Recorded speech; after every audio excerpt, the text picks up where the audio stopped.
Pria diduga preman naik ke kap mobil, sopir mobil terus melaju hingga markas TNI. Tengah ramai sebuah video aksi seorang pria yang diduga adalah preman sedang berada di atas kap depan mobil. Hal itu diketahui dalam unggahan Instagram @tkpmedan pada Selasa 16 Agustus 2022. Pada keterangan unggahan menyebutkan bahwa pria yang berada di atas kap mobil ini diduga mengancam sang sopir mobil. Dalam video tersebut, tampak mobil Toyota Avanza berwarna putih tengah melaju di jalanan yang tidak begitu ramai. Dengan membawa seorang pria di atas kap mobilnya, mobil itu melaju cukup kencang di jalanan.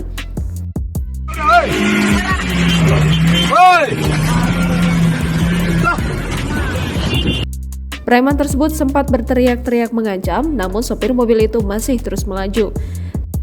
Ternyata, sang sopir terus melaju membawa pria itu di kap depan mobilnya hingga masuk ke kawasan markas TNI.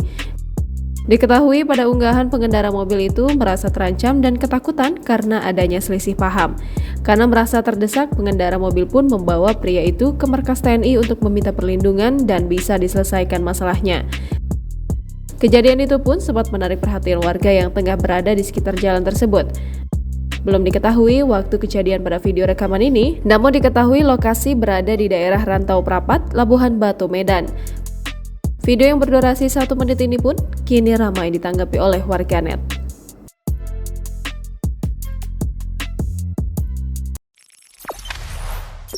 Jangan lupa subscribe, share, komen, dan like ya!